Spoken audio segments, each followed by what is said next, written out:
My name is Nora. I spend way too much time obsessing over why smart people make stupid money decisions. Here's what I found this week. I quietly quit 4 habits. Nothing dramatic, no budgets, no side hustles, no apps that send me passive-aggressive notifications about my spending.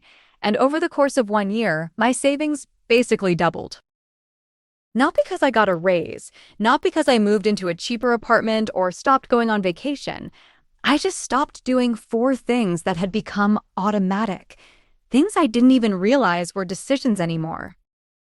I want to tell you about the 4 habits, but more than that, I want to tell you about the night I realized I had been spending money to avoid feeling like a disappointment, because that was the real cost.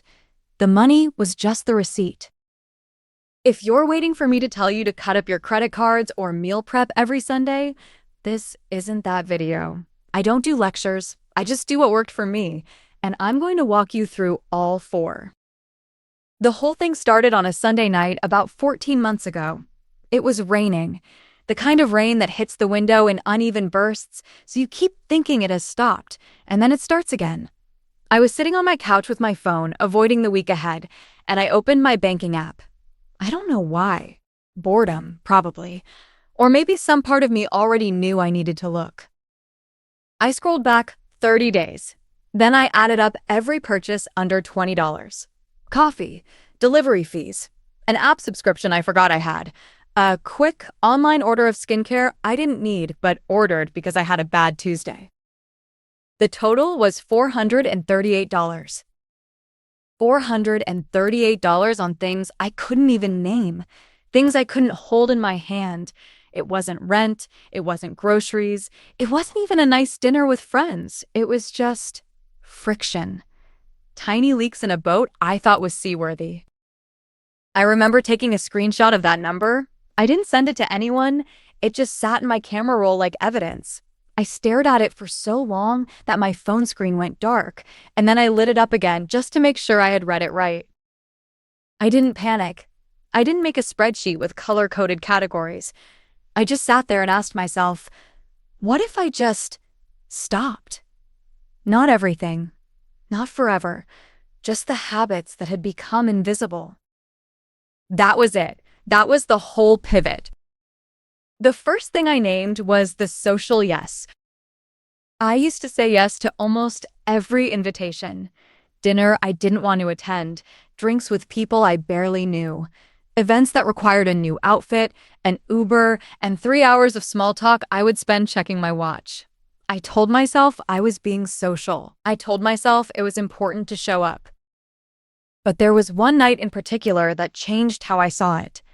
A friend of a friend was having a birthday dinner at a place where the appetizers cost $28. I was exhausted. I had a headache that had started behind my left eye around 3 o'clock that afternoon, and by 7 it had migrated to my temple like a small animal making a nest. My bank account had just taken a hit from a dental bill, but the group chat was filling up with excited messages, and I pictured myself sitting at home while they posted stories. So I went. The restaurant was so loud I could feel it in my teeth. The lights were the kind of bright that makes everyone look tired. I ordered the pasta. I ordered the wine. I laughed at jokes I didn't find funny. I checked my watch under the table every 12 minutes. And when the check came, I threw in my card without looking at the bill. On the train home, I sat on the blue plastic seat and stared at my own reflection in the dark window. I looked tired. I did the math.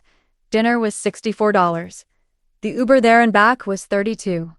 The dress I bought the day before because I had nothing nice enough was $89. It was navy blue with a tag that scratched my neck all night. I had spent $185 on a night I didn't want. And then it hit me. I was not paying for the dinner. I was paying not to feel left behind.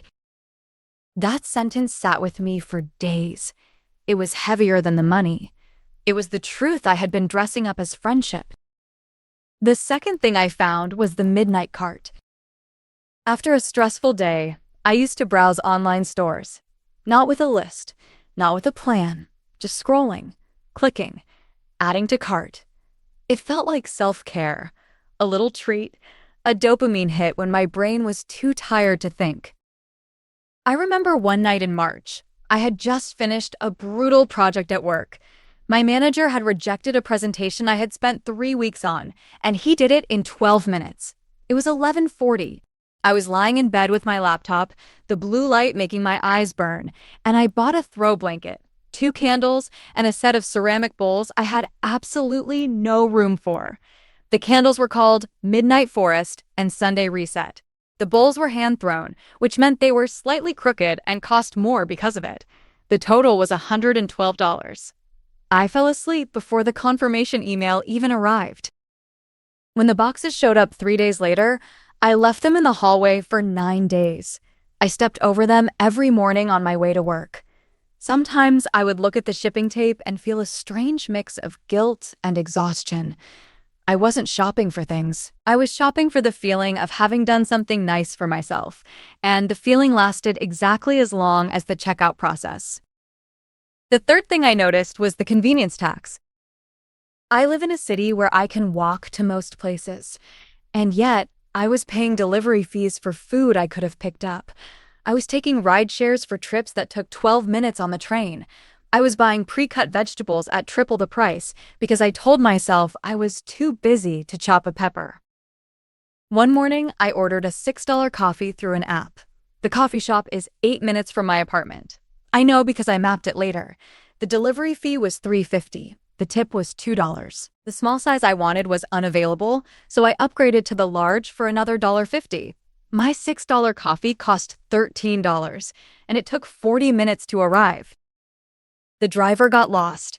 My phone buzzed 3 times. When the coffee finally came, the lid was stained and the drink was lukewarm. I sat on my couch holding that $13 coffee, and I realized I wasn't buying time. I was buying the story that I was too busy to walk 8 minutes. The last thing I stopped was the silent bleed. This one was embarrassing. I was paying for a meditation app I hadn't opened in 8 months. It was $12.99.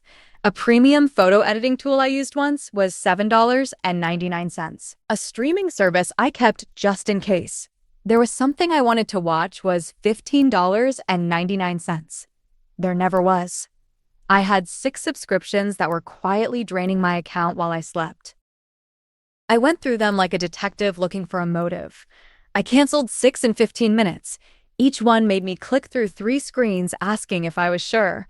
One played a video of a founder looking sad that I was leaving. It felt like breaking up with people I had never met. Some were only $5 or $6 a month, but they add up to real money when you're forgetting about them. And I was forgetting about all of them. Here's the math, as best as I can reconstruct it. The social yes averaged about $90 a month, though some months it crept closer to $200. The midnight cart was easily $100. The convenience tax was close to $80. The silent bleed was another $40. That's roughly $310 a month, $3,700 a year, and that is just what I could track. The real number was probably higher. But here's the part that surprised me. I didn't redirect all of it into investments or index funds. Some of it just became breathing room. Some of it went toward a train ticket to see my sister. Some of it bought a dinner I actually wanted to be at. Some of it stayed in my savings account and made me feel safer at 2 a.m. The day I closed the last subscription, I felt something I did not expect. I felt empty. Not because I had less money, because I had fewer illusions. The point isn't that I optimized every dollar perfectly. The point is that I stopped letting invisible habits make my choices for me. The real cost wasn't the money. It was the quiet belief that I wasn't in control. Last week, I was at the grocery store with a colleague. Her name is Sarah. She has a plant on her desk that she overwaters. She picked up a $7 bottle of salad dressing and sighed. I know I could just make this at home, but who's got the time? Then, 2 minutes later, she was complaining about her rent increase. I didn't say anything. I'm not the kind of person who comments on what other people buy, but I noticed it, because that used to be me, the same person who would spend $7 on bottled dressing and $13 on a delivered coffee and $100 on a midnight cart, and wonder why saving money felt impossible? It's never the big purchases that sink you.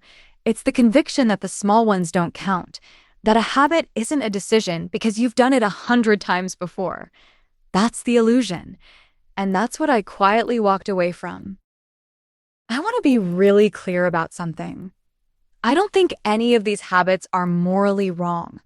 I don't think buying a coffee or a candle or going to a dinner makes anyone bad with money.